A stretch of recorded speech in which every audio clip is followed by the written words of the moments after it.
आज पूरे ही देश में भगवान श्री कृष्ण के जन्मोत्सव का पर्व काफी धूमधाम से मनाया जा रहा है।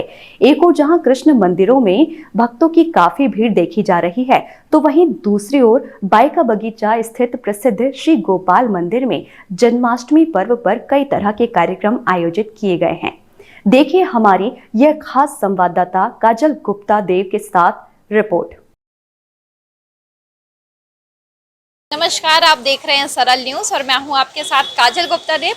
जैसा कि आप सभी को पता है कि आज पूरा देश भगवान श्री कृष्ण का जन्मोत्सव मना रहा है, जिसके चलते पूरे शहर के जो कृष्ण मंदिर है, ठाकुर जी का जो मंदिर है, वहां भक्तों की काफ़ी भीड़ रहती है। आप देख सकते हैं इस वक्त हम बाई का बगीचा स्थित गोपाल मंदिर में प्रांगण में है। यहाँ भक्तों की भीड़ लगी हुई है जो भगवान श्री कृष्ण के दर्शन करने के लिए आए हुए हैं। ये भगवान श्री कृष्ण का मंदिर है। आप देख सकते हैं, हम आपको मंदिर की जो प्रतिमा है भगवान श्री कृष्ण की वह दिखाना चाहेंगे कि मंदिर की जो प्रतिमा है वहाँ पर सिर्फ भगवान श्री कृष्ण की प्रतिमा है, उनके साथ राधा रानी नहीं है। ये पूरे जबलपुर का इकलौता ऐसा मंदिर है जहाँ पर भगवान श्री कृष्ण की अकेली सिर्फ भगवान श्री कृष्ण की प्रतिमा स्थापित है। तो हमारे साथ कुछ श्रद्धालु और मंदिर की बाई जी जुड़ी हुई हैं, तो हम उनसे जानते हैं कि इस मंदिर का इतिहास क्या है। नमस्कार बाई जी, आपका हमारे चैनल सरल न्यूज़ में स्वागत है। नमस्कार। हम ये जानना चाहेंगे कि जो मंदिर है, मंदिर में जैसे हम देखते हैं कि सारे जो मंदिर होते हैं वहाँ पर राधा कृष्ण साथ में होते हैं, लेकिन यहाँ पर सिर्फ ठाकुर जी की प्रतिमा है, कान्हा जी हैं। तो इसका कारण क्या है कि यहाँ सिर्फ ठाकुर जी ही क्यों हैं? उसका कारण ये है कि ठाकुर जी जब छोटे से थे और वृंदावन में गोकुल में रहते थे, उस वक्त राधा जी उनके साथ में मतलब थी। तो एक दोस्त के हिसाब से थी, वो सहेली समझ के थी या गोपिया समझ के उनके साथ में रहती थी। जब मथुरा से वृंदावन से भगवान जी मथुरा आए, उस वक्त राधा जी उनके साथ में नहीं थी, राधा जी वृंदावन में थी। तो इसलिए हमारे धर्म में ये मानते हैं कि राधा जी का साथ भगवान जी के उसी वहीं तक था, वृंदावन तक ही था। वृंदावन के बाद फिर भगवान जी मथुरा गए, मथुरा से द्वारका चले गए। उसके बाद जीवन भर में कभी राधा जी फिर से भगवान जी उसको ना मिले हैं, ना वो भगवान जी को मिली हैं। हम ऐसा कहते हैं कि उसने जिस वक़्त वृंदावन में भगवान जी थे, उस वक़्त जब भगवान जी को जाना था मथुरा, उस वक़्त उन्होंने अपना जीवन का समर्पण किया था, ऐसा बोलते हैं। हमारे शास्त्र में ऐसा उसका उल्लेख है। इसलिए हम लोग सिर्फ कृष्ण जी को ही मानते हैं। और जैसा देखा हमने, आज जन्माष्टमी का पर्व है, तो मंदिर प्रांगण में मतलब काफ़ी अनोखी साज सज्जा की गई। हम चाहे भगवान के वस्त्र की बात करें या मंदिर प्रांगण की सजावट की, तो इसकी तैयारियां आप लगभग कब से शुरू करते थे? उसके पहले कम से कम 2 महीने पहले हम लोग उसकी तैयारी चालू करते हैं। पहले तो हम लोग सिटी में सब जगह जाते हैं, थोड़ा सा लोग से मतलब चंदे के रूप में सबको मिला के भगत जनता है, सब अपना अपना सहयोग देती हैं। सहयोग कारण फिर उसके बाद में मंदिर की सजावट होती है। मंदिर की सजावट, कृष्ण जी का जो पोशाक है वो मथुरा से मंगवाया जाता है। 2 महीने पहले उसका ऑर्डर दिया जाता है। 2 महीने के बाद वो कोरियर से यहाँ तक आता है और उसके बाद वो भगवान जी को पहनाया जाता है। और ये साज सज्जा है, ये हमारे समिति के लड़के हैं, अभिषेक है, दिनेश है, हनी है, संदीप है, वो सब बच्चे मिलके, मतलब समिति के कम से कम 15-16 बच्चे हैं, वो सब मिलके यहाँ का करते हैं कि मंदिर को कैसा सजाना है, क्या सजाना है, ये सब कुछ करते हैं। और उसके बाद जो भगवान जी का पोशाक है, भगवान जी को सजाने का काम है, वो मैं करती हूँ। और मेरे साथ एक तुषार आखरे है, वो मेरे को सहयोग देता है। हम दोनों मिलके भगवान जी को सजाते हैं। बाकी सब यहाँ के बच्चे सब करते हैं। मंदिर के अगर इतिहास की बात की जाए तो इस मंदिर की स्थापना कैसे हुई थी? इस मंदिर की स्थापना सन 84 में, सन 80 में हमारे गुरुजी यहाँ पे आए थे। यहाँ बड़े गुरुजी जिनकी ये फ़ोटो लगी है, वो यहाँ पे आए थे। और यहाँ आने के बाद उन्होंने यहाँ बहुत संघर्ष किया और उसकी स्थापना सन 84 में इन्होंने यहाँ पे मंदिर बनाया और सन 84 में मूर्ति की स्थापना की यहाँ से। और मतलब आप उनका जीवन बहुत संघर्ष में गया और सन 93 में उनका देहांत हो गया। देहांत होने के बाद उन्होंने हम लोग को अपने छोटे से मतलब 5 साल के, 2 साल के, 4 साल के ऐसे उम्र में हम लोग को लिया था। तो फिर हमें हमारे गुरु भाई है, उन्होंने मिलके हमने इस मंदिर को संभाला। और अगर हम जैसे जन्माष्टमी की बात करें तो यहाँ इस मंदिर प्रांगण में जन्माष्टमी का पर्व कैसे मनाया जाता है? जन्माष्टमी का पर्व ऐसा मनाया जाता है कि सुबह 5:30 बजे भगवान जी का स्नान होता है। स्नान के बाद उनको मंगल स्नान होता है। मंगल स्नान के बाद चंदन लगाते हैं, फूलमाला चढ़ाते हैं, उनका पूरा श्रृंगार होता है। उसके बाद में यहाँ से जो बैंड वाले आते हैं, जो दुलदुल घोड़ी आती है, वो यहाँ पे मंदिर में सब थोड़ा सा नाचते गाते हैं। उसके बाद में यहाँ से जुलूस अपना जाता है। जुलूस में कम से कम 100-150 लोग रहते हैं। हमारी भगवान जी की, श्री कृष्ण की प्रतिमा रहती है एक। उसके बाद में एक जुलूस है, उस जुलूस में शंकर जी है। शंकर जी जब श्री कृष्ण जी का दर्शन करने आए हैं, वो प्रतिमा उस जुलूस में गई हुई है।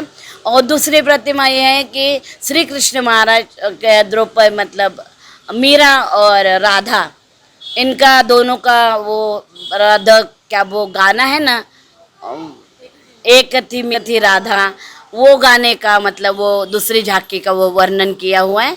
बाकी एक ट्रक ऐसे ही गया हुआ है जो जुलूस के साथ में 2-3 गाड़ियाँ गई हुई है। हमारे गुरुजी हैं यहाँ के मंदिर के संचालक, मेरे गुरु भाई है। अगर हम मंदिर प्रांगण में प्रतिमाओं की बात करें तो जैसा कि हमें सामने दिख रही है कि ठाकुर जी की प्रतिमा है और उसके नीचे जो मूर्तियां रखी हुई है, आप हमें उसका जिक्र कीजिए कि कौन कौन सी प्रतिमा ठाकुर जी की प्रतिमा के नीचे है। वो मूर्तियाँ ये हैं कि हमारे श्री चक्रधर भगवान जी का जन्म इसी कलयुग में, तो उनके जो चक्रधर स्वामी ने जहाँ जहाँ स्पर्श किया है, जहाँ जहाँ चीज़ को हाथ लगाया है, जहाँ पे लीलाएँ की है, तो उस लीला की जो विषय वो स्थान वो जो है वो स्थान मतलब उनके चरण लगाने से वो विशेष हो गया, मतलब कुछ नया ऐसा, तो उसमें संबंध हो गया। उनका संबंध होने के कारण वो जो आज हमारे भगवान जी नहीं है तो है, लेकिन वो बोलते हैं कि 7 समुद्र के आगे है, अभी भी है, इस वक्त भी है, लेकिन वो हमें इस वक्त हमारे पास नहीं है। तो जो उनके जो स्थान है, वो स्थान का जो विशेष है वो हम लोग ला के उसकी पूजा करते हैं। और एक श्री कृष्ण महाराज का गोवर्धन पर्वत जो है नमस्कारी है, भगवान लोग उसको पूजते हैं, वो भी ला के हम लोग यहाँ पे उसकी पूजा करते हैं। कुछ युवतियां भी हैं हमारे साथ, तो हम उनसे पूछते हैं कि जन्माष्टमी को लेकर उन्होंने भगवान श्री कृष्ण का पूजन किस तरह से किया था, किस तरीके से किया था आपने भगवान का पूजन? 3 दिन से हम लोग प्रभात फेरी ले जा रहे थे भगवान जी की। सुबह 4:30 बजे उठे थे, 5 बजे से 7 बजे तक प्रभात फेरी हुई थी। उसके बाद तीसरे दिन ध्वजारोहण हुआ था यहाँ पर। आज जन्माष्टमी है तो सुबह भगवान जी का मंगल स्नान हुआ, उनकी आरती हुई, पूजा हुई, उनकी आरती हो गई, पूजा हो गई। फिर उसके बाद सब लोग झांकियाँ ले स्टार्ट हो गए। अगर जैसे कि हम भगवान के श्रृंगार की बात करें तो आप हमें भगवान के श्रृंगार के बारे में थोड़ा जिक्र कीजिए कि भगवान के माथे पर हम देखते हैं कि मोर का पंख होता है, तो मोर पंख क्यों लगाते हैं, इसका कारण क्या है? क्योंकि जन्माष्टमी में मोर पंख की भी पूजा होती है, तो इसका जिक्र कीजिए आप हमें। मोर पंख इसलिए लगाते हैं कि बोलते हैं जैसे भगवान श्री कृष्ण है बाल ब्रह्मचारी है, और 16 सहस्त्र नारी होने के बाद भी 16 सहस्त्र 108 नारी होने के बाद भी श्री कृष्ण महाराज ब्रह्मचारी है। वैसे ही वो जो मोर है वो भी ब्रह्मचारी है। ब्रह्मचारी ऐसा है कि उसका जो वो गर्भधारण मोरनी करती है, तो जिस वक्त बारिश आती है और बारिश आती है तो वो मोर नाचता है, नाचते तो उसके जो अश्रु है वो अश्रु उसके मोरनी के मतलब मोर के उसके मोरनी के शरीर में टच होते हैं, उस वक़्त उसको वो गर्भ धारण करती हैं। उनका दोनों का आपस में कोई संबंध नहीं रहता, इसलिए मोर बाल ब्रह्मचारी हैं और हमारे भगवान जी भी बाल ब्रह्मचारी हैं, इसलिए मोर को हम लोग ज़्यादा महत्व देते हैं। तो ये थे मंदिर से हमारे साथ कई लोग जुड़े हुए थे, बाई जी थी, कई श्रद्धालु थे। इसके साथ साथ आप देख सकते हैं कि यहाँ दूर दूर से भक्त आ रहे हैं। हम अपने कैमरामैन से कहेंगे कि वो भक्तों की ओर हमें दिखाएं कि मंदिर प्रांगण में किस तरह से भक्तों का आना जाना लगा हुआ है, जो भक्तों का दर्शन कर रहे हैं। तो आइए तो कुछ लोगों से और हम चर्चा करते हैं कि वो यहाँ किस तरीके से आते हैं और भगवान श्री कृष्ण का पूजन अर्चन वह किस तरीके से करते हैं। आप यहाँ पर देख सकते हैं कि झूले पर भगवान श्री कृष्ण को लड्डू गोपाल को रखा हुआ है, जो भगवान को झूला झुलाते हैं, अपने मनोकामनाएं करते हैं और भगवान का पूजन अर्चन करते हैं। और आप मंदिर की सजावट देख सकते हैं, मंदिर में किस तरीके से सजावट की गई है। अगर हम सजावट की बात करें भगवान श्री कृष्ण की, तो उनका श्रृंगार किस तरीके से किया जाता है? श्रृंगार तो बाई जी करती हैं। नहीं तो होता किस तरीके से है, मतलब भगवान का श्रृंगार हम कैसे करते हैं, मतलब बाई जी किस तरीके से करती हैं? बाई जी उनका स्नान कराएंगे, साफ सफाई करेंगे, फिर कपड़े लाएंगी, फिर रंग रंग के डिजाइन देख देख के पहनाती होंगी, उनको सजाती हैं। तो वो हर हफ्ते होता है ये तो हमारे घर। अच्छा, और जन्माष्टमी जैसे में तो ज्यादा ही हुआ है। हाँ। हर हफ्ते चेंज होते कपड़े। और अगर जन्माष्टमी का जैसे आज त्योहार है तो अब मंदिर में दूर दूर से लोग आते हैं, तो किस तरीके से मंदिर का माहौल कैसा होता है? हमको होता प्रोग्राम बाहर, किस तरीके का प्रोग्राम 8 बजे से 11 बजे तक प्रोग्राम होगा, ऑर्केस्ट्रा होगा। अच्छा, फिर 11 बजे के बाद भगवान का स्नान पूजा, फिर जन्म सब मनाएंगे। अच्छा, 12 बजे तक आरती होगी, अच्छा, तो थोड़ा उत्सव मना लेंगे। अच्छा, फिर सब समेट के बच्चे जाएंगे घर अपने। फिर छठी होती यहाँ, अच्छा। 12 छठी का तारीख को प्रोग्राम, छठी है। अच्छा। 12 तारीख को भगवान की छठी का प्रोग्राम इधर है, तो वो 3 बजे से प्रोग्राम चलेगा 7-8 बजे तक। रसलीला होगी, उसमें सभी उत्सव होता है। जनता समाती नहीं, अभी जलूस में चली गई। वो तो 25-30 तो हम लोग रोज आते हैं, रोज भजन होता है यहाँ। मंदिर के जैसे जन्माष्टमी पर भगवान श्री कृष्ण का जुलूस निकाला जाता है, तो जुलूस किन मार्गों से होते हुए किस तरीके से निकाला जाता है, समापन किस तरीके से होता है? ये जुलूस जो है जन्माष्टमी का, ये प्रभात फेरी से शुरू होता है, जो आज से 3 दिन पहले से सुबह शुरू हो चुका रहता है। आज उसके मुख्य रहता है, आज चल समारोह निकाला जाता है, जो श्री गोपाल मंदिर से निकाला जाता है और कलेक्ट्रेट होते हुए शास्त्री ब्रिज में, वहाँ से फिर आगे जुलूस बढ़ता है।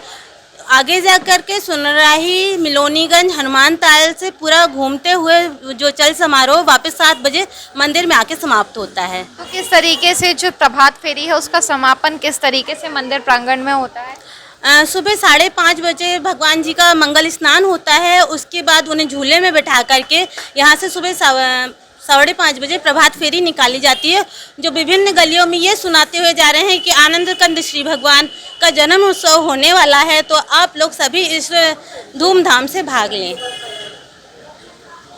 तो ये थे मंदिर समिति के कुछ लोग थे, कुछ श्रद्धालु थे जो भगवान श्री कृष्ण का दर्शन करने के लिए आए हुए थे।